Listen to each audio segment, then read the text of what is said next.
तो सदगुरु कबीर साहब की साखी में कह रहा था, करनी करे सो पुत हमारा, कथनी कथे सो नाती, और रहनी रहे सो गुरु हमारा, हम रहने के साथी। गुरुवर कबीर कहते हैं, जो करनी करता है, कर्म को सुंदर बनाता है, वो पुत्र है। और जो केवल कथता है, मंच में बैठ करके बोलता है, लेकिन कर्म का कोई ठिकाना नहीं है, कर्म में कोई सुधार नहीं है, वो नाती है। नाती किसे कहते हैं पता है? किसको कहते हैं? बेटी के बेटा, है ना। छत्तीसगढ़ में थोड़ा भ्रम हो जाता है, छत्तीसगढ़ में सबको नाती बोलते हैं, चाहे बेटा का बेटा हो चाहे वो बेटी का बेटा हो। शुद्ध हिंदी साहित्य की दृष्टि से बेटी के बेटा को नाती बोलते हैं, और बेटा के बेटा को क्या बोलते हैं? तो पोता बोलते हैं। वो धान भरने वाला पोता पोता नहीं, ठीक है। तो कबीर साहब कहते हैं कि ये जो कथनी करने वाला है वो दूर का रिश्ता है, दूसरा खून है, मेरा खून नहीं है वो। लेकिन रहनी रहे सो गुरु हमारा, हम रहने के साथी। लेकिन जो रहनी में रहता है, अपने जीवन को, चरित्र को सुंदर बनाता है, वो मेरा गुरु है। दादा भाई बाप का लेको चरणन होई हम बंदा, और अब की पुरिया जो निर्वारे सो जन सदा आनंदा। गुरु और कबीर क्या कहते हैं? आपको शिष्य नहीं बोलते, आपको परम पिता परमात्मा समझते हैं, और कहते हैं कि अब की पुरिया जो निर्वारे सो जन सदा, मैं तुमको दादा कहने के लिए तैयार हूँ, तुम्हें बाबा कहने के लिए तैयार हूँ, तुम्हें पितामह कहने के लिए तैयार हूँ, और इतना ही नहीं, मैं तुम्हारे चरणों की गुलामी करने के लिए भी तैयार हूँ, मेरी बात मान जाओ। तय सुतमान हमारी सेवा, तो कहा राज देव देवा, अगम त्रिगम गण देव छुड़ाई, और वो बात सुनो कछु जाई। सदगुरु कबीर साहब कहते हैं कि हे भाई, हे लोगों, मेरी बात को थोड़ा सुन तो लो, थोड़ा विचार तो लो। अगर तुम मेरी बात को सुन लेते हो, तय सुतमान हमारी सेवा, हे सुत, हे पुत्र, हे शिष्य, मेरी बात मान जा, मेरा सेवा स्वीकार कर ले, तो क्या हो जाएगा? तुम्हें राज दे दूंगा। सदगुरु कबीर हमें राज देने वाले हैं। कौन सा राज? मध्य प्रदेश का राज नहीं, छत्तीसगढ़ का शासन नहीं, भारत देश का राज नहीं, विश्व का राज नहीं, बल्कि सर्वोच्च राज, ऐसा राज जिसको पाने के बाद कोई आदमी गरीब नहीं रहता। चाह गई चिंता मिली मनवा बेपरवाह, और जिनको कछु नहीं चाहिए सोई सहनपति सा। आप सहनसाओं के सहनशाह हैं, आप राजाओं का भी राजा हैं, लेकिन हम अपनी गंदी आदतों से गुलाम हैं। तो मैं कह रहा था कि कल मैंने अपने वक्तव्य के माध्यम से 5 सूत्रों पर चर्चा करने के लिए चर्चा की, जिसका पहला सूत्र था जेब गरम हो। याद आ गया? जेब गरम हो। आइए उन कुछ सूत्रों पर और चर्चा करने का प्रयास करें। सूत्र को पूरा आज सुन लीजिए, आज सुन लीजिए, अंतिम सत्र में पूछूंगा। विद्यार्थी जब पढ़ता है 10 महीना, तो अंतिम में परीक्षा होती है। वो परीक्षा इसलिए होती है कि उस विद्यार्थी ने 10 महीना क्या पढ़ा। तो आप लोगों की परीक्षा होनी चाहिए कि नहीं होनी चाहिए? कितने लोग मानते हैं कि परीक्षा होनी चाहिए? 3 दिनों में 2-2 सत्र करके 6 सत्र होता है, तो 6 सत्र में भी अगर एक भी नहीं सुन पाए या धर नहीं पाए, तो सत्संग व्यर्थ हो गया, सही कि नहीं? और मैंने पूछा भी था आप सबसे कि पहले दिन के पहले सत्र में आज दृष्टांत दे रहा हूं, और अंतिम में उसको पूछूंगा। शायद अभी भी भूल गए होंगे सब। पहले सत्र के सभा में मैंने कौन सा दृष्टांत कहा, वो सब याद नहीं, वो भी भूल गए, कोई बात नहीं, आज याद रखिएगा, काम आएगा। जेब गरम हो, दिल में रहम हो, जुबान नरम हो, आंखों में शर्म हो, और सिर में शीतलता हो। अगर ये 5 गुण आपके जीवन में, अगर हमारे जीवन में आ गया, तो हमारा जीवन संवर सकता है। तो सबसे पहला सूत्र मैंने कर चर्चा किया था कि जेब गरम हो, पैसा पर्याप्त हो, जिससे हमारा गुजर बसर हो सके, हम धर्म परमार्थ भी कर सकें, सेवा सत्कार भी कर सकें। इसलिए मैंने गुरुवर कबीर की वहां वाणी कही थी, साईं इतना दीजिए जामे कुटुंब समाए, और मैं भी भूखा न रहूं साधु न भूखा जाए। आज दूसरा सूत्र पर चर्चा करें, दिल में रहम हो, दिल में दया हो, दिल में करुणा का भाव हो। जितने भी प्राणी हैं, जितने भी मनुष्य हैं, सबके लिए हित मंगल कामना हो। इसीलिए तो हमारे महापुरुषों ने कहा, सर्वे भवन्तु सुखिना सर्वे सन्तु निरामया। सब सुखी रहे, सबका कल्याण हो, सबका मंगल हो। ऐसी भावना है क्या? ऐसी भावना बनाइए। अब सोचिए कि मेरा पड़ोसी का भला हो, लेकिन कितने लोग हैं जो पड़ोसी का भला चाहता है? पड़ोसी के 2-3 मंजिल को देख करके खुशी होती है, पड़ोसी को बड़े नौकरी पाते हुए खुशी होती है, दूसरे के सुंदर साड़ी और गहने को देख करके खुशी होती है। कितने लोग हैं? अगर दूसरे के गहने साड़ी और संपत्ति को देख करके अगर मन में प्रसन्नता नहीं आती, तो सबसे बड़े कुटिल इंसान हम हैं। इसलिए क्या करें? प्राणियों पर कृपा करें, दया करें, करुणा करें, प्रतिस्पर्धा न करें, और किसी के दूसरे के धन संपत्ति को देख करके जले ना। आप दूसरे की संपत्ति को देख करके जलते हैं, उसको ईर्ष्या कहते हैं, और ईर्ष्या करके आप किसी का भला नहीं कर सकते, नुकसान ही करते हैं। सोच को बदलिए, सोच बदलता है, विचार बदलता है तो हमारा जीवन भी बदल जाता है। एक बार एक मुसलमान भाई नमाज पढ़ने के लिए मस्जिद जा रहा था। जब नमाज पढ़ने के लिए मस्जिद जा रहा था, गर्मी का महीना था, ज्येष्ठ का महीना था, समय 12-1 बजे का समय था, तेज धूप थी, पैर में जूता नहीं था, पैर जल रहा था। वो अपने खुदा को कोस रहा था, या अल्लाह, या खुदा, या परवरदिगार, या मालिक, आपने मुझे इतना भी धन नहीं दिया जिससे मैं अपने पैर में 2 जूती पहन लेता, मेरा पैर सुरक्षित हो जाता, मैं सवेरे से शाम तक आपकी इबादत करता हूँ, आपकी प्रार्थना करता हूँ, आपका वंदन करता हूँ, लेकिन मुझे आपने इतने गरीब बना दिया कि मेरे पैर में एक जूती भी नहीं है।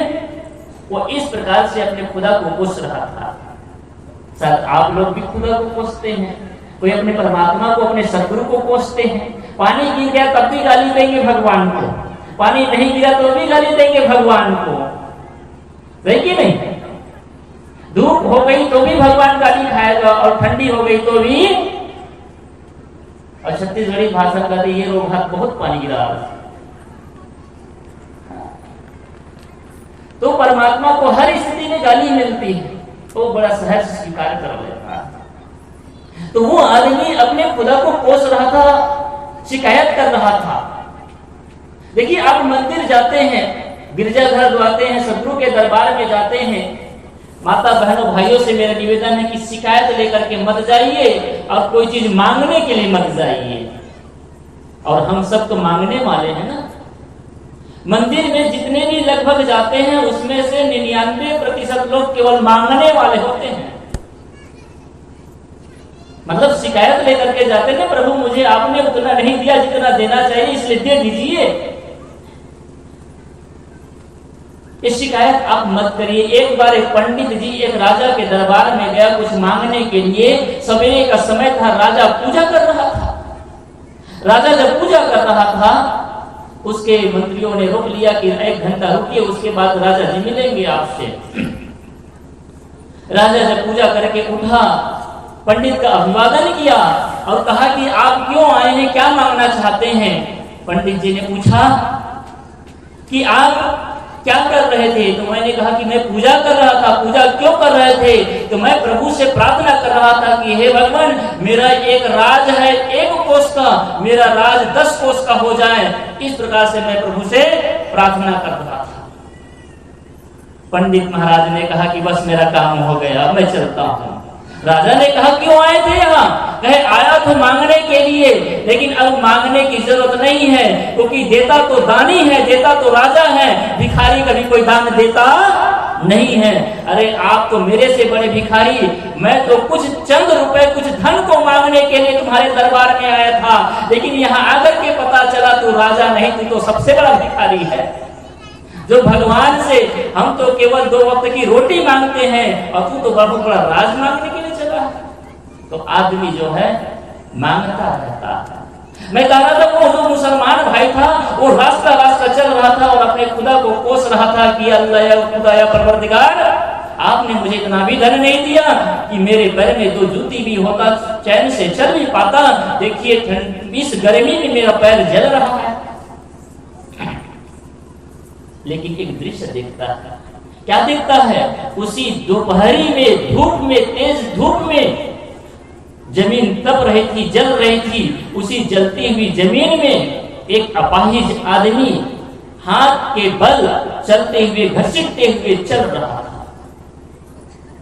जब इस दृश्य को देखा, देखिए अब देखिए समाज में हम केवल बड़ों को देखते हैं, छोटों को नहीं देखते हैं। और मैं सदैव एक सूत्र कहा करता हूं, बड़ों को देखकर बढ़े, छोटों को देखकर जिए, छोटे अच्छे के लिए प्रयास करें और बुरे के लिए तैयार रहें और सोच को अच्छी और ऊंची बनाएं। ये सूत्र अगर आपको याद रहेगा तो आप और हमारा जीवन भी संवर जाएगा। अगर जिंदगी जीने की बात हो तो छोटों को देख करके जीना सीखें। अगर वो इतनी गरीबी में जी सकता है, वो इतने इस परिस्थिति में जी सकता है। अभी हम जा रहे थे यहाँ से कचनारी से, तो वहां पर लोहारों की बस्ती है, अभी नई बस्ती बनी है ना। कुछ लोहार आकर के वहां काम करने आए हैं, झुग्गी झोपड़ी बना करके रहते हैं, मगैया भी झुग्गी झोपड़ी बना करके रहते हैं। वो सुख से रह सकते हैं, शांति से रह सकते हैं। तो हमारे पास तो इतना बड़ा घर है, हम शांति से क्यों नहीं रह सकते? कल्पना करिए, विचार करिए। आप सभी गरीब गरीब लोग हैं जो सुंदर जीवन जी रहे हैं, तो आपके पास इतना धन है तो आप सुख से क्यों नहीं रह सकते? लेकिन हम जीते क्या है? बड़ों को देख करके। बगल के पड़ोसी की यहाँ कलर टीवी आ गई है 36 इंच की, तो हम सोचते हैं कि इससे बड़ी टीवी हमारे घर कैसे आ जाए, तभी सुखी होंगे। हम सुख का माध्यम दूसरों को देख करके, औरों को देख करके, पड़ोसी को देख करके करना चाहते हैं। अरे पड़ोसी के गले में 9 लाख हार है, सुंदर 1 लाख का हाल कहां से पहन लिए, इससे डबल नहीं होगा तब तक चैन से बैठने वाला नहीं। साड़ी की कीमत आप आंकते हैं, ये जीवन की दुर्दशा है। तो वह देखता क्या है कि एक अपाहिज को जमीन में रेंगते हुए, चलते हुए देखता है, तो अपने खुदा को वो धन्यवाद देता है। देखिए 2 मिनट पहले अपने खुदा को कोस रहा था और अब वही आदमी अपने खुदा को धन्यवाद देता है कि या अल्लाह या परवरदिगार या मालिक, आपका लाख लाख शुक्र है, आपने मुझे 2 जूती तो नहीं, कम से कम 2 पैर सही सलामत तो दिए जिससे मैं चल पा रहा हूं। माता बहनों भाइयों, आपको जो कुछ मिला है उसके लिए आप धन्यवाद देना सीखें। जो कुछ भी मिला है वो बहुत है। मैं एक सूत्र कहता हूं, जो प्राप्त है पर्याप्त है, और चाहते हैं उसके लिए आप कड़ी मेहनत करिए, न कि दूसरे की संपत्ति को देख करके आप लालच करिए। लालच किसी से न करिए। तो दिल में दया का भाव हो, सभी जीवों के प्रति दया का भाव हो। इसीलिए अगर कोई आदमी यहाँ मांस, मछली, मटन किसी प्रकार की हिंसा करता है तो मेरा विनम्र प्रार्थना है किसी भी जीव का हिंसा आप न करें। लेकिन याद रखिए, जो मछली, मुर्गी, बकरे, भेड़ को मार करके खाता है वही हिंसा ही नहीं है, बल्कि आप अपने पड़ोसी को, अपने घर वालों को या फिर अपने आसपास के लोगों को किसी प्रकार से दुख देते हैं, दुख देने की भावना रखते हैं, ये भी हिंसा है, ये भी पाप है। ये भी मत रखिए।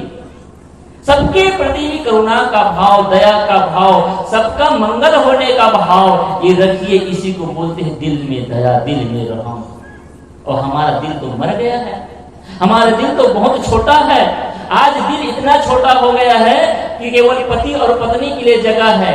ऐसा दिल है जिसमें माँ के लिए जगह नहीं, भाई भाई के लिए जगह नहीं, पड़ोसी के लिए जगह नहीं, देरानी के लिए जगह नहीं, जेठानी के लिए जगह नहीं, भतीजा के लिए जगह नहीं। जगह छोटा हो गया ना, दिल छोटा हो गया है। और मैं कहता हूं तो आपको बड़ा दिल वाला बनना चाहिए। सबके लिए जगह हो आपके दिल में। अरे पत्नी के लिए जगह तो हो, उसका एक स्थान है, उस स्थान को कोई दूसरा छीन भी नहीं सकता, याद रखिए। बहन कभी भी पत्नी की जगह नहीं ले सकती, माँ कभी भी पत्नी की जगह नहीं ले सकती। ऐसे ही आपके लिए भाई आपके पति की जगह को, आपका ससुर, आपका देवर, आपके जेठ आपके पति को जगह नहीं ले सकते, क्योंकि भारतीय संस्कृति में पति के स्थान को कोई दूसरा नहीं ले सकता और पत्नी के स्थान को कोई दूसरा नहीं ले सकता। पति के बगल में किस ओर करते, बाएं ओर कौन खड़ा होता है, पत्नी। अगर बाईं ओर अगर कोई स्त्री खड़ी हो तो आप समझ जाना कि वो उसकी पत्नी ही होगी। और भूल भटके में अगर अनजाने में खड़ा हुआ तो अलग बात नहीं। आपने राम सीता के फोटो देखा होगा, आपने शिव पार्वती का फोटो देखा होगा, आप राधे कृष्ण की फोटो देखा होगा। पत्नी का स्थान पुरुष के बाएं अंग में ही होता है। क्यों होता है आपको पता है? क्योंकि दिल बाएं ओर होता है। दिल से सबसे करीब स्त्री के लिए एक स्थान है, अपने अर्धांगिनी के लिए स्थान है, इस जगह को कोई छीन नहीं सकता।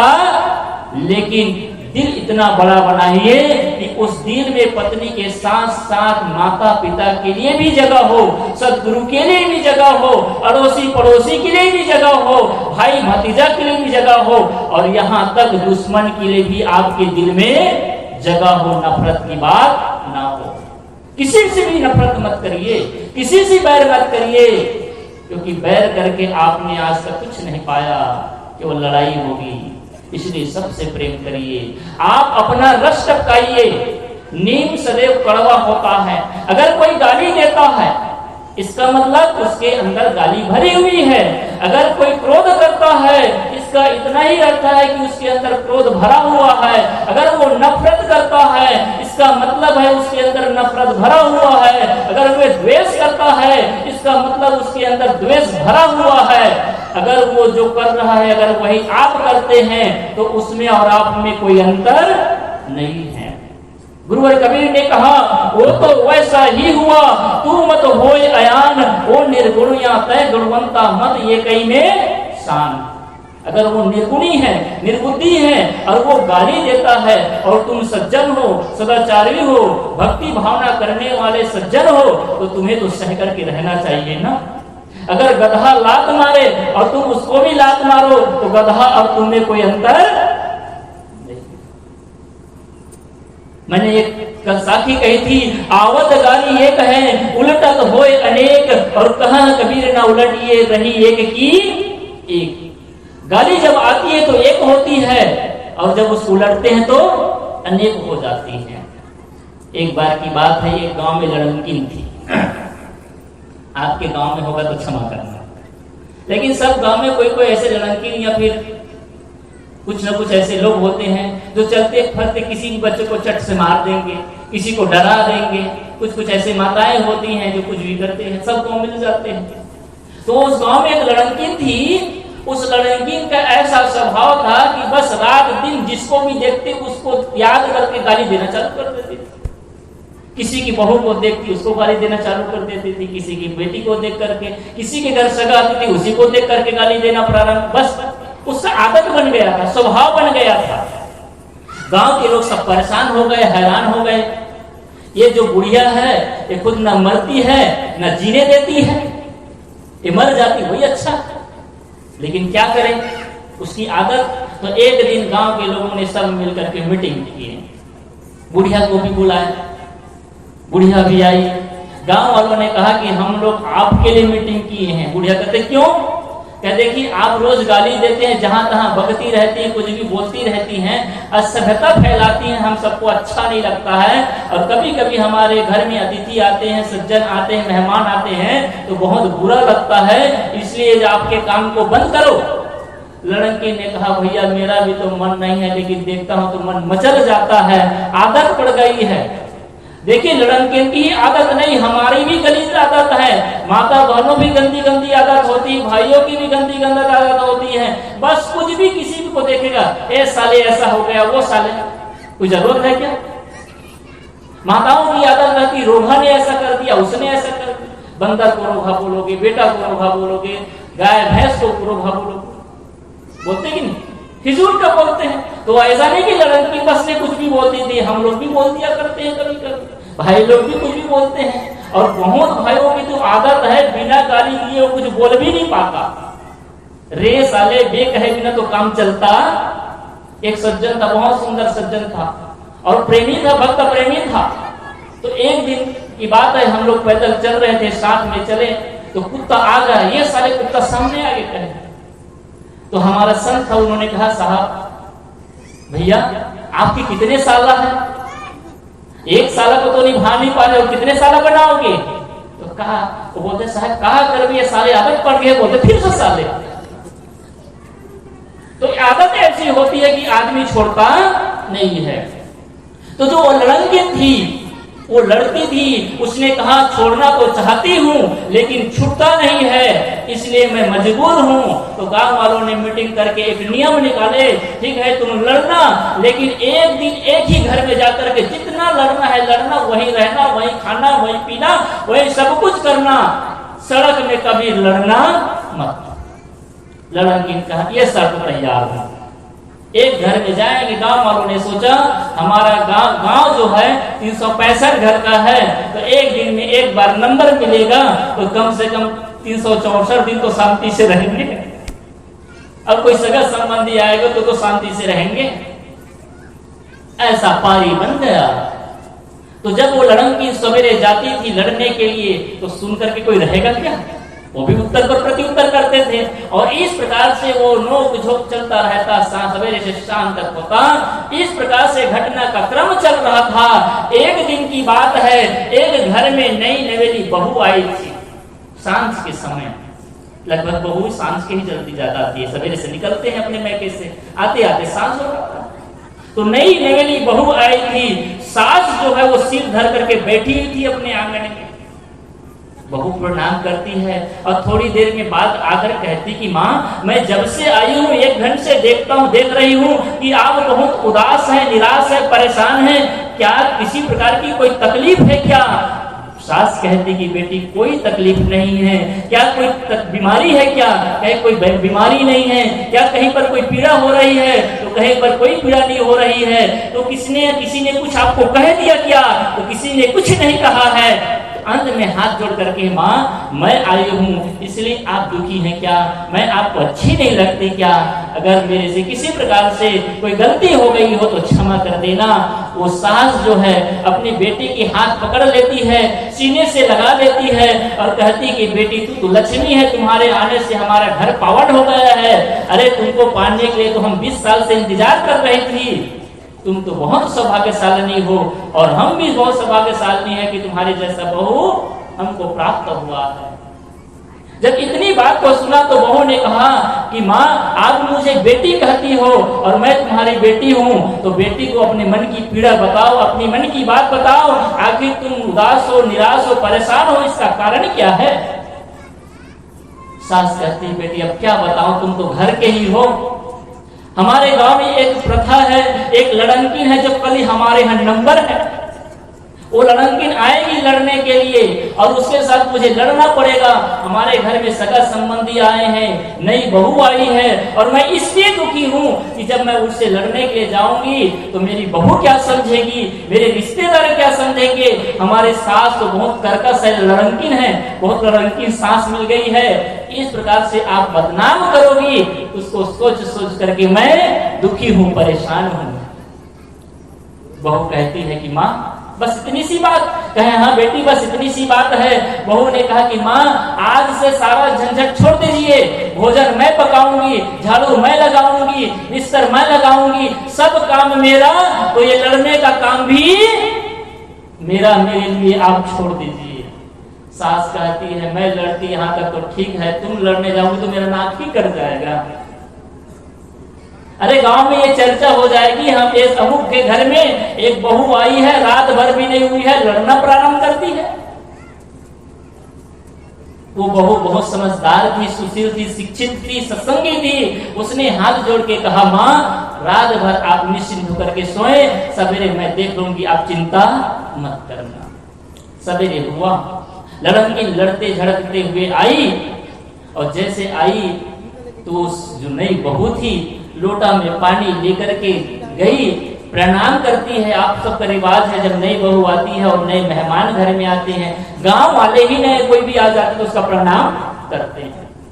तो उसको आकर के प्रणाम करती है और प्रणाम करके कहती है कि माँ आइए बैठिए, पानी पैर धो दीजिए। इतना देख करके वो और जल भून जाती है और कुछ भी बकने लगती है, इधर उधर की बातें करने लगती है। लेकिन आदमी बीच में रुकता तो है ना, मुंह जब चिपकने लगता है, प्यास लगने लगती है तो वो रुक जाती है। वो बहू अंदर जाती है, सुंदर नींबू का शरबत बना करके लाती है और कहती कि माँ बोलते बोलते आप थक गई होगी, प्यास लग गई होगी, ये शरबत पी लीजिए, फिर आप अपना काम करते रहना। जैसे गिलास को पकड़ती है वो बहू, वो बुढ़िया, वो लड़की, वो जोर से पटकती है गुस्सा में, क्योंकि उसका पारा और चढ़ जाता है। जब आदमी किसी आदमी को चिढ़ाएंगे ना तो बहुत चिढ़ जाता है, उसको लगा कि मुझे चिढ़ाने के लिए देते रहेंगे। थोड़ी देर के बाद में वो जो बहू थी वो पुनः एक लोटा लेकर के आती है और कहती है कि माँ समय का 12 बज गया है, भोजन का समय हो गया है, आप कृपया भोजन कर लीजिए, फिर उसके बाद जैसा करना हो वैसा करिए। वो लड़की फिर भी कुछ भी नहीं बोली और वो लड़ना फिर से प्रारंभ कर देती है। अंत में बहुत थक करके 1 बजे के समय में तपती धूप में बिना चप्पल के वो जमीन में खड़ी रहती है और हाथ जोड़कर कहती है कि माँ मैं पहली बार इस गांव में आया हूँ, इस धरती में आई हूँ, इस घर पे आई हूँ। अगर किसी प्रकार से मेरे से कोई गलती हुई होगी, कोई चूक हुई होगी तो क्षमा करिए। मैं आपसे विनम्र प्रार्थना करती हूँ, मुझे माफ कर दीजिए और मुझे बताइए मेरी क्या गलती है। इतनी बात को सुन करके वो बुढ़िया पिघल जाती है और पिघलता है तो पिघलता कैसे है, आंख से आंसू बहने लगते हैं और आंख से आंसू बहाते बहाते हाथ जोड़कर कहते बेटी तू धन्य है, तू कैसी मिट्टी से बनी है। मैंने तुमको कितना गाली दी, कितना तुम्हारे माँ बाप के लिए बोल दिया, लेकिन मैंने सवेरे से दोपहर होते होते देखा तुम कैसे दिल के हो, कैसे मन वाली हो। तुम्हारा मन में थोड़ा भी रोष नहीं आया, दुख नहीं आया। इस गांव वाले ने मुझे जीत नहीं पाया और तुम बिना लड़े ही मुझे जीत लिए। सज्जनों, बंधुओं, माता बहनों, आप कभी भी लड़ करके जीत नहीं सकते। आप सह करके, सावधान हो करके, सुन करके ही जीत सकते हैं। तो मैं कह रहा था क्या करें, तो दिल में रहम करना सीखें, दया का भाव करना सीखें। इसलिए किसी भी प्राणी को जानते बुझते मारने का भाव न हो। दूसरा, जुबान नरम हो। आज का दूसरा सूत्र है जुबान नरम हो। ये आधी सी जितनी भी लड़ाई होती है ना घर और परिवार में, वो जुबान के कारण होता है, वाणी के कारण होता है। इसलिए सदगुरु कबीर साहब ने कहा मधुर वचन है औषधि, कटुक वचन है तीर, और श्रवण द्वार होय संचरे सालय सकल शरीर। ये वाणी क्या है, मीठा हो तो सबके दिल को जीत लेती है और कड़वा हो जाए तो मित्र को भी दुश्मन बना देती है। घर परिवार में भी तो यही होता है ना। आधी से ज्यादा लड़ाई जितनी भी होती है वो वाणी के चलते होता है। आदमी एक दूसरे को सम्मान नहीं देते। इसलिए हमारे संतों ने एक सुंदर गीत गाते हैं, मृदु वाणी सुंदर बर्ताव सभी गुणों की खान है, और प्रेम की गंगा बहे जहां पर वह घर स्वर्ग समान है। अगर आप अपने घर को स्वर्ग बनाना चाहते हैं, आप अपने घर को तीर्थ बनाना चाहते हैं, आप अपने घर को मंदिर बनाना चाहते हैं, तो उसकी शुरुआत होती है आपके सुंदर व्यवहार से, और सुंदर व्यवहार की शुरुआत होती है आपकी सुंदर वाणी से। बोल तो अमोल है जो कोई बोले जान, और हिये तराजू तौल के तब मुख बाहर आन। हमारे पास में हृदय है, हृदय रूपी तराजू को तौलो, क्या बोलना चाहिए और क्या नहीं बोलना चाहिए, सास से कैसी बात करनी चाहिए, ससुर से कैसी बात करनी चाहिए, जेठ से कैसी बात करनी चाहिए। अगर हम अपनी मर्यादा में रहना सीख जाएं तो सारी लड़ाई ही समाप्त हो जाएगी। आज मान मर्यादा समाप्त हो रहा है, बड़े बुजुर्गों की इज्जत नहीं होती है। देखिए सीता ने लक्ष्मण रेखा को लांघ दिया। ये लक्ष्मण रेखा क्या है, मर्यादा की रेखा। एक स्त्री की अपनी मर्यादा है, पत्नी की अपनी मर्यादा है, पति की अपनी मर्यादा है, पिता पुत्र की मर्यादा है, जेठ जेठानी की मर्यादा है। सब हम आप सब एक मर्यादा में बंधे हुए हैं। और सब हम अपनी अपनी मर्यादा पे चलेंगे तो कभी भी हमारे जीवन में कोई आंच आने वाला नहीं है। लेकिन सास से हम ऐसी बात कर जाते हैं, ससुर से ऐसी बात कर जाते हैं, या बहू से ऐसी बात कर जाते हैं, अगर ये सास बहू को ये समझ ले कि ये मेरी बेटी है तो उनकी गलती को क्षमा करेंगे कि नहीं करेंगे? कर देंगे ना। लेकिन बहू में बेटी नहीं दिखती, सास में मां नहीं दिखती, इसीलिए विवाद होता है। बस हमें हृदय परिवर्तन करने की जरूरत है। इसलिए व्यवहार को बनाइए। अध्यात्म जगत को भी पाने के लिए, संत गुरुजनों के चरणों में समर्पित होने के लिए भी पहला सुधार व्यवहार से करना चाहिए। इसलिए क्या करें? वाणी को मीठा बनाइए, सुंदर बोलिए। आपके घर में कोई अतिथि आता है, आप उसको क्या खिलाते हैं, क्या पिलाते हैं, इसका कोई महत्व नहीं है। आपके घर में कोई अतिथि आया, आपके ही परिचित आया, आपके पति आपके घर में नहीं है, आपका जेठ आपके घर में नहीं है, आपका ससुर आपके घर में नहीं है, और वो आदमी आता है और पूछता है अमुक आदमी है कि नहीं, और आप बोलते हैं नहीं, वो बेचारा चुपचाप चला जाता है। दूसरे घर में जाकर बताता है अमुक के घर में गया था, उसकी बहू आई, मैंने पूछा तो कुछ न आदर किया, न सम्मान किया, न पानी पिलाया, न अभिवादन किया, बस नहीं है करके अंदर घुस गई। एक दूसरा आदमी है, उसी घर में जाता है और उसके यहाँ तो दूसरा बहू रहती है, वो बड़े प्रेम से बात करती है कि भैया आइए बैठिए, क्या काम है। आदर देखिए ना, आप आदर पाना चाहते हैं, सम्मान पाना चाहते तो आदर और सम्मान देना सीखिए। एक सूत्र है, जो हम देते हैं वही पाते हैं, ये कबीर का सिद्धांत है। कबीर कमाई अपनी निष्फल कभी न जाए, और बोया पेड़ बबूल का तो आम कहां से खाए। अगर दूसरे के जीवन में गड्ढा खोदोगे तो खुद के जीवन में गड्ढा आएगा, दूसरों के लिए कांटा बोओगे तो खुद के लिए कांटा भी चुभेगा। एक बार की बात है, अकबर और बीरबल दोनों टहलने के लिए सवेरे सवेरे निकल गए।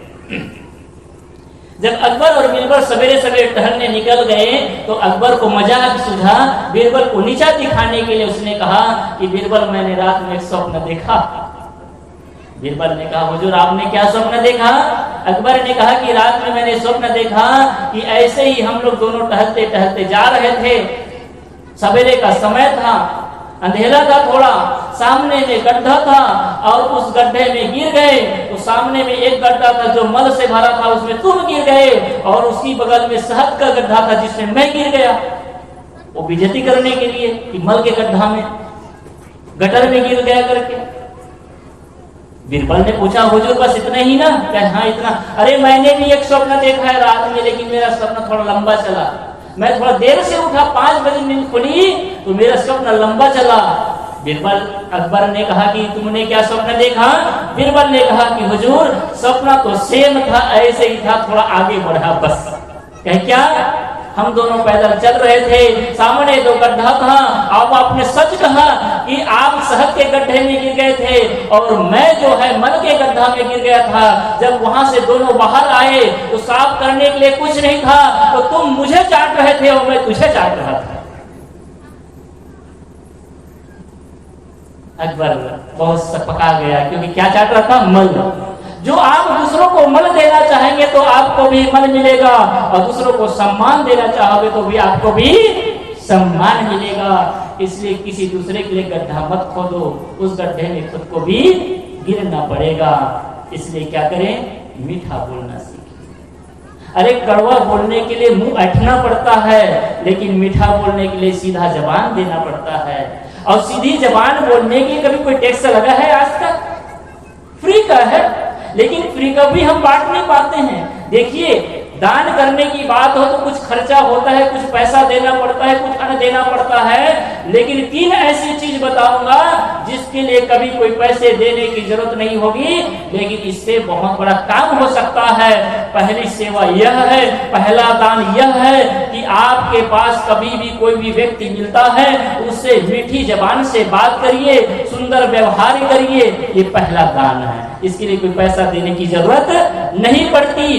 दूसरा दान है कि आप किसी को दे नहीं पाते लेकिन मन से भाव यह रखिए कि हे भगवान, जो कुछ हो सकता था वो सब मैं करने का प्रयास कर सकता।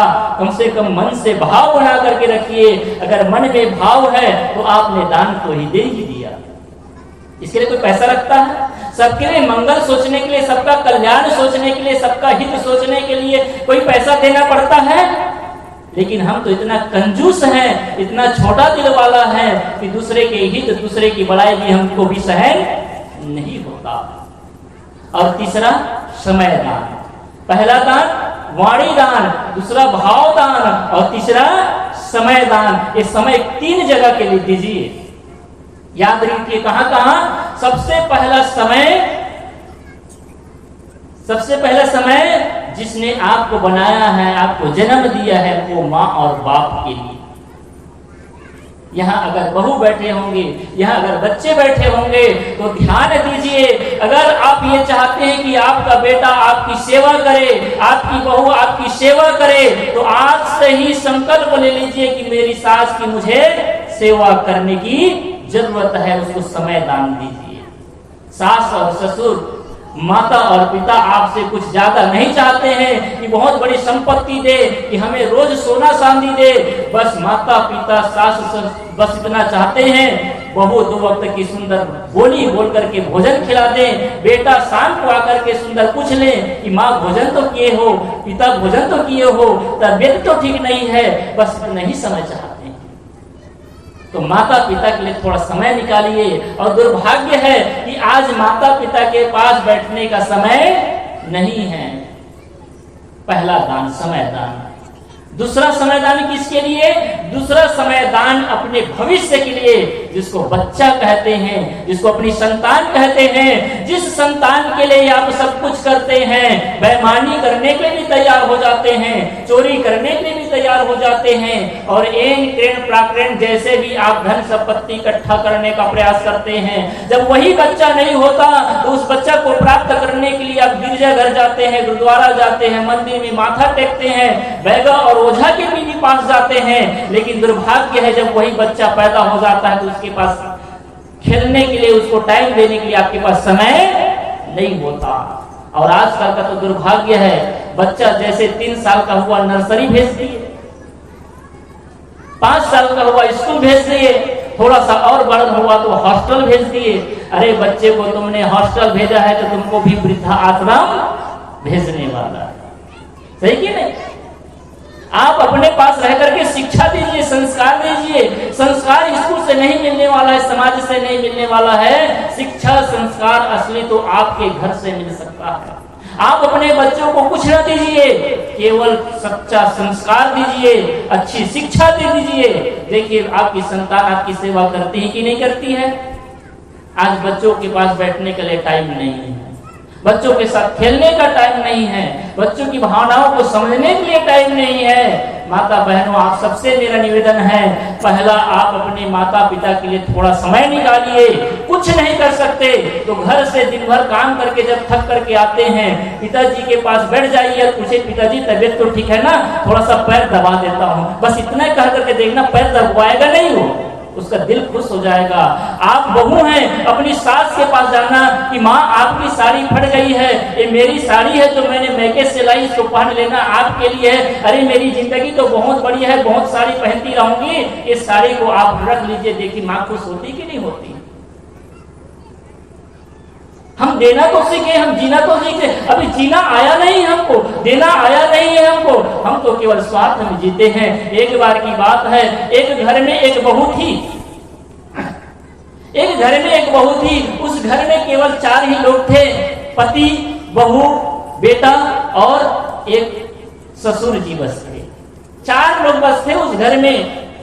और बहू जो थी ना, घर की मालकिन थी, वो पढ़ी लिखी थी, सुंदर दिखती थी, कपड़े लगाई रहती थी, आभूषण पे हर समय रहती थी और चटक मटक रहती थी। एक दिन अपने पति के पास जाती है और कहती कि सुनो जी, क्या देखो ना हमारे ससुर जी है ना, कोई रेंगान में ऐसे जब घर में प्रवेश करते तो वहां पर एक बैठक रूम होता है, तो बैठक रूम में ही रहते हैं दिन भर, पहनने का ठिकाना नहीं रहता, शरीर खुला रहता है, अंग दिखता रहता है, बड़ी बेइज्जती लगती है और आंख नाक से कान में पानी बहते रहते हैं, मक्खियां भिनभिनाती रहती हैं। मेरे शहर की सहेलियां आया करती है, मुझे बड़ा फजीती होती है, बेइज्जती लगती है।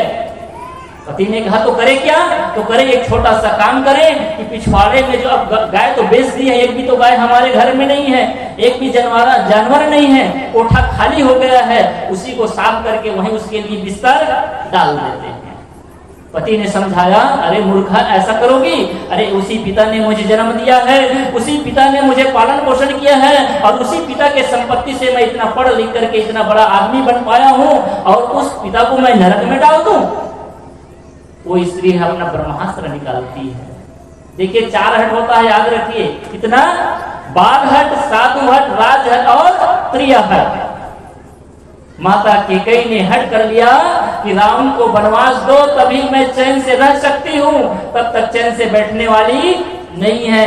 राजा दशरथ कहता है कि ये मूर्खा मेरा प्राण चले जाएगा, लेकिन कैकेयी मानने वाली नहीं थी, ये हट था।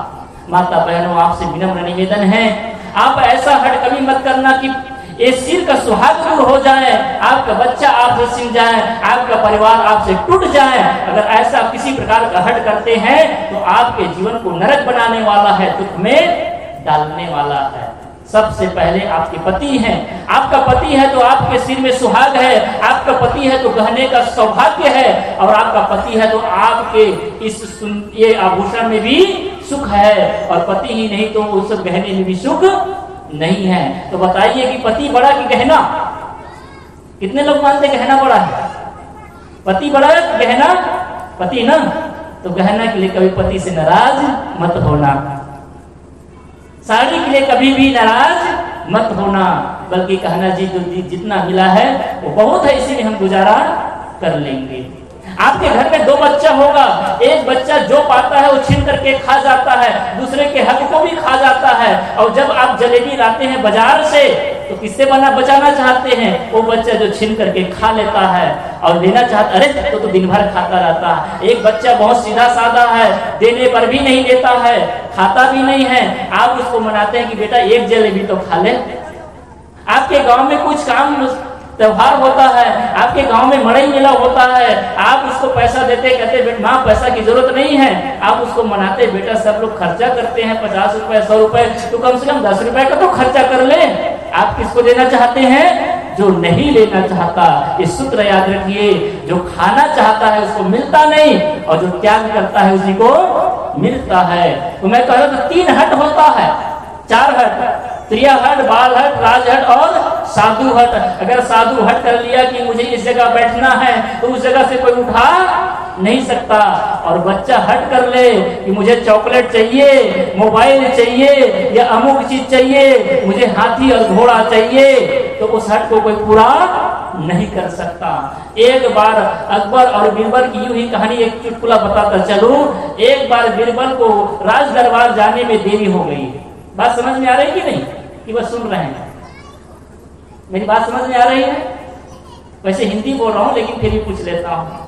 तो एक बार बीरबल को राज दरबार जाने में देरी हो गई। अकबर ने पूछा कि बीरबल इतनी देरी से क्यों आया है? उसने कहा कि क्या करो भगवान, क्या करो ये राजन, जो हमारा बच्चा है वो बहुत हठी है, वो मान नहीं रहा था। अकबर ने कहा कि इस बच्चे को नहीं बना सकते, तो क्या करो राजन, ये बच्चा जल्दी मानने वाला नहीं है। अकबर ने कहा मैं तो उसको चुटकी में बजाते ही मना लूंगा। तो उसने कहा यहाँ तो बच्चा नहीं है। तो बीरबल ने कहा चलो मैं बच्चा बन जाता हूँ और आप मेरे पिता है, आप मुझे मनाइए। तो कहे क्या चाहिए तुमको? वो गुनगुनाने लगा, चाहिए, क्या चाहिए? हाथी चाहिए। अब राजा था तो बहुत बड़ा राजा था, तो हाथी ले आया तुरंत। फिर वो रोने लगा, क्या कहिए? मुझे थाली चाहिए, थाली ले आया। फिर रोने लगा, अब क्या चाहिए? कि थाली में पानी चाहिए, पानी भी आ गया। फिर रोने लगा। राजा ने कहा अब क्या चाहिए? कि इस हाथी को अब इस थाली में बैठाओ, कहीं बैठने वाला है। तो बच्चा का हट ऐसा होता है, बच्चा एक बार हट कर ले तो उसको पाए बिना, जिद किए बिना रहता नहीं है। तो मैं कह रहा था वो दृष्टांत, थोड़ा ध्यान से सुनिए। वो जो स्त्री थी वो कहती है, अपना ब्रह्मास्त्र निकालती है और कहती है कि पतिदेव, अगर तुम्हें अपना पति पिता से अगर मोह है तो तुम अपने पिता के साथ रहो और मैं चलता हूं अपने मैके। अब मेरी जरूरत आपको नहीं है। पति बेचारा हार जाता है क्योंकि छोटे बच्चे हैं, बूढ़े पिता हैं, नौकरी व्यवसाय भी देखना है, घर चलाना है। वो किसी प्रकार से मान जाता है और पिता के पास जाकर कहता है, देखिए जब आदमी को कुछ करना होता है ना तो बहाना निकालता है। कहता है, पिताजी आप यहीं पर आंगन में बैठे रहते हैं, आप इसी बैठक रूम में बैठे रहते हैं, सड़क से गाड़ी आती जाती रहती है, हल्ला होता है, आपको डिस्टर्ब होता है, लोग आते जाते रहते हैं, आपको परेशान होता है। पिछवाड़े वाले कमरा में रहिए, बढ़िया शांति से रहिएगा, भजन करिएगा। बूढ़ा सब समझ रहा है कि क्या हो रहा है। वो कहता है, हाँ बेटा ठीक कहते हो, पीछे ही रहना ठीक है। पीछे चला गया, उसी वहां पर एक खाट डाल दिए, वहीं पर रहने लगे। 4 दिन की बात थी। 4 दिन के बाद में पत्नी फिर कहती, सुनो जी, कहे अब क्या हुआ? कहे देखिए पीछे गए तो ठीक तो है, लेकिन एक और मजबूरी है। क्या? कि देखो मैं सुंदर सुंदर साड़ी पहनी रहती हूँ, हाथ बढ़िया सुंदर सुंदर साफ रहते हैं, लेकिन जब उसको भोजन देने जाती हूँ तो वो जब भोजन देती हूँ तो जब भोजन करते हैं उसके आग नाक से पानी निकलता है और मक्खियां भिनभिनाया करती है, तो उसके बर्तन को छूने का मन नहीं करता। पति ने कहा तो ये तो करना पड़ेगा। नहीं मैं नहीं कर सकती, नौकरानी रख लो। पति कहता है कि इतनी आमदनी भी नहीं है कि मैं एक नौकरानी रख सकूं। तो कहे दूसरा काम करो। क्या? कि हमारे कुम्हार के बस्ती में जाना, वहां से पराई ले आना, एक छोटा छोटा पात्र ले आना और उसी में रोज दे दिया करेंगे और पिछवाड़े में फेंक दिया करेंगे, मांजने धोने का चक्कर खत्म। पति ने समझाया लेकिन पत्नी मानने वाली नहीं थी। अंत में उन्होंने कुम्हार के घर से बहुत सारे बर्तन 100 पीस ले आए, रोज भोजन दे देती थी और वो बूढ़ा बेचारा रोते रोते किसी प्रकार से भोजन कर लेते और पिछवाड़े में फेंक लेते। लेकिन उसके घर में एक छोटा बच्चा था 5-6 साल का, वो इस सब दृश्य को देख रहा था और देखते देखते वो सब समय बीता। दीपावली का समय आया तो दीपावली होने से पहले घर की सफाई किए तो एक कोना में बहुत सारे जूठे जूठे बर्तन इकट्ठा। जब जूठे जूठे बर्तन इकट्ठा था तो पत्नी ने आवाज लगाया, सुनो जी इस सारे जूठे बर्तन को किसने इकट्ठा किया है? पति कहता है कि मुझे पता नहीं, मैंने इकट्ठा नहीं किया। तो जो पप्पू नाम का जो 4 साल का 6 साल का बच्चा था वो कहता कि मम्मी मैंने रखा है। कहो क्यों? कहे कि पापा मम्मी आप लोग बहुत पढ़े लिखे हैं, पैसे वाले धन वाले हैं, इसलिए दादाजी के लिए आप लोगों ने 100 200 300 बर्तन एक साथ खरीद के ले आए। क्या पता अगर इतना बर्तन मेरे पास ना हो तो आप दोनों के लिए मैं रिजर्व पहले से करके रख रहा हूं। पति कहते देख रही हो तुम अपने ससुर के साथ कैसे कर रहे हो, तुम्हारा बेटा तुम्हारा पहले से इंतजाम कर रहा है, सोच लो। माता बहनों आप जो देते हैं वही आपको मिलता है। अगर आप अपने बच्चों से अच्छे पाने का ख्वाहिश रखते हैं कि आपका बेटा आपका सहयोग करे, आपकी बहू आपकी सेवा करे, तो आज से यहाँ जितने बहू और बेटा बैठे वो समझ ले कि आपके माता पिता आपके लिए देवता है। इसीलिए हमारे संतों ने कहा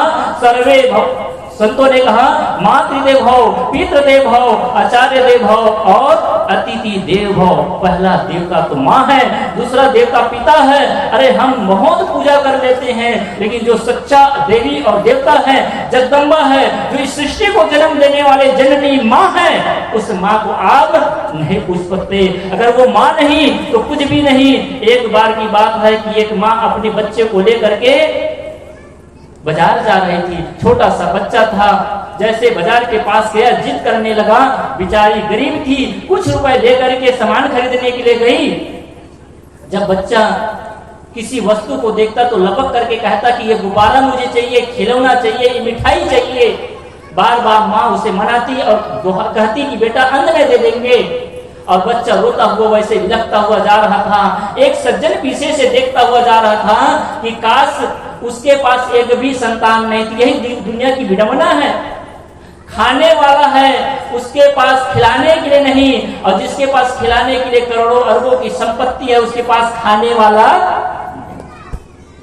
राजा दशरथ के पास कितना था, लेकिन खाने वाला नहीं था। चौथे पन में राम लक्ष्मण भरत शत्रुघ्न जन्म लिए। तो जिसके पास खाने वाला होता है वो खिलाने के लिए कुछ नहीं होता, और जिसके पास खाने के लिए होता है उसके पास खाने वाला नहीं होता। सही नहीं? और यही हमारे गांव की दशा भी है। तो वो जो बच्चा रो रहा था, पीछे से वो सज्जन देख रहा था, लेकिन युवती स्त्री के पास जाने की उसकी हिम्मत नहीं हुई, बच्चे को कुछ खरीद कर देने की हिम्मत नहीं हुई, क्योंकि ये अन्यथा ना समझ ले, कुछ गलत भाव से ना समझ ले। लेकिन भीड़ में वो बच्चा अलग हो जाता है, माँ दूसरी दिशा में चली जाती है, बच्चा दूसरी दिशा में चला जाता है। वो जो तीसरा सज्जन था वो बच्चा को पा करके खुश होता है कि अब समय आया है बच्चा का सेवा कर दूं, सहयोग कर दूं। बच्चे को गोदी में उठाता है, बच्चा रो रहा था और बच्चे को वो चुप कराता है। बच्चा रोना चुप नहीं होता है, वो जाता है, कहे बेटा ये जलेबी चाहिए। बच्चा कहता है मुझे जलेबी नहीं चाहिए। बच्चा को पूछता है क्या ये खिलौना चाहिए। बच्चा कहता है ये खिलौना भी नहीं चाहिए। बच्चा को पूछता है क्या ये गुब्बारा चाहिए। कहते गुब्बारा भी नहीं चाहिए। अंत में हार करके पूछता है कि बेटा जिसके लिए तुम अभी तक रो रहे थे, माँ को परेशान कर रहे थे, तो बताइए क्या चाहिए। वो दुतली बोली में कहता है कि माँ चाहिए। क्या चाहिए? माँ चाहिए। अगर माँ है, पिता है तो सारा संसार का सुख है। अगर माँ और पिता नहीं तो संसार का सुख भी नहीं है। लेकिन वो माँ और बाप में हमें परमात्मा नजर नहीं आता। तो मैं कह रहा था कि मृदुवाणी सुंदर बर्ताव सभी गुणों की खान है, और प्रेम की गंगा बहे जहां पर वह घर स्वर्ग समान है। वाणी को मीठा बनाए, व्यवहार को सुंदर बनाए। अगर हमारा व्यवहार सुंदर नहीं बना, वाणी मीठी नहीं बनी, अगर आपस में प्रेम करना नहीं जानते, तो हमारा जितना भक्ति भावना प्रेम व्यवहार पूजा पाठ सब व्यर्थ है। इसलिए आज का दूसरा और इस सूत्र का तीसरा सूत्र, वाणी को मीठा बनाना सीखे। कोई आज से गाली न दे। कितने लोग है संकल्प लेंगे आज से गाली नहीं देंगे? कितने लोग ले सकते बताइए? ले सकते हैं? कोई घाटा होने वाला है? कोई नुकसान होने वाला है? अगर आप गाली देना बंद कर दें तो कोई नुकसान होने वाला है? नहीं होने वाला। और सत्संग यही आपको देता है, आपके जीवन में नई परिवर्तन लाता है, आपके नई समझ देता है, नई दिशा देता है। अगर इस सत्संग से उठ करके आप घर में जाएं और घर में जाकर के एक नए परिवर्तन ले आते हैं आपके जीवन में, तो सत्संग का फल आपको प्राप्त हुआ। लेकिन यहाँ से उठ करके घर तो गए, लेकिन जीवन में कोई परिवर्तन नहीं आया, दोष नहीं छूटा, तो समझ लीजिए आपने जितना बड़ा आयोजन किया, खर्च किया, उसका एक भी लाभ नहीं मिला। इसलिए आप सबसे मेरा निवेदन है, क्रोध निवेदन है, प्रार्थना है, अगर घर को स्वर्ग बनाना चाहते हैं, घर को मंदिर बनाना चाहते हैं, बताइए यहाँ कितने लोग हैं जो स्वर्ग जाना चाहते हैं? 3 मिनट बचे हैं, भाई बंद करूंगा, जल्दी टिकट काटेंगे आपका। कितने लोग हैं स्वर्ग जाना चाहते हैं? लेकिन एक शर्त याद रखिए कि स्वर्ग जाने के लिए आपको स्वर्गवासी होना पड़ेगा। स्वर्गी, और स्वर्गी किसको बोलते हैं? जो मर जाता है उसको स्वर्गी बोलते हैं ना। आज तक कोई अपने शोक पत्र में नरकगामी नहीं बोले हैं, स्वर्गी ही बोलते हैं। तो संत पूजन कहते हैं कि अगर स्वर्ग पाना चाहते तो तुम अपने आप को मारना पड़ेगा। जो अपने आप को मार डाले वही स्वर्ग पा सकता है। जो अपने अहंकार को मार डाले, जो अपने ममता को मार डाले, जो अपने मोह को मार डाले, उसी को स्वर्ग मिलता है। अगर कहीं स्वर्ग होगा भी तो उस स्वर्ग में आपको अकेले जाना पड़ेगा। सही की ना? मरकर अकेले जाएंगे ना। वहां पति साथ में नहीं होगा, बच्चे साथ में नहीं होगा, बहू बेटी साथ में नहीं होंगे। अरे ऐसा स्वर्ग किस काम का जहां अकेले रहना पड़े। लेकिन एक ऐसा स्वर्ग संत जन बताते हैं जिस स्वर्ग में आप सब एक साथ रह सकते हैं, और वह स्वर्ग आपका घर है। अगर स्वर्ग आपका घर ही आपके लिए स्वर्ग बन गया तो आप सब स्वर्गवासी रहेंगे, सुख से रहने वाले रहेंगे। इससे बड़ा स्वर्ग कहीं मिलने वाला है? जहां पति भी हो, पत्नी भी हो, भाई भी हो, जेठानी हो, दिरानी हो, पिता हो, पुत्र हो, सब लोग एक साथ रहे, यही तो स्वर्ग है। लेकिन इसमें हमको स्वर्ग नजर नहीं आता है। और स्वर्ग की शुरुआत होती है मीठी वाणी से। आप मीठा बोलना सीखें और सबके साथ सुंदर व्यवहार करना सीखें, तभी स्वर्ग का दरवाजा हम सबके लिए खुल सकता है। तो आज ज्यादा कुछ न कहते हुए यहीं पर अपनी वाणी को विराम देता हूँ, और आप सबके दिल में बैठे हुए परमपिता परमात्मा को नमन करते हुए अपनी वाणी को विराम करता हूँ।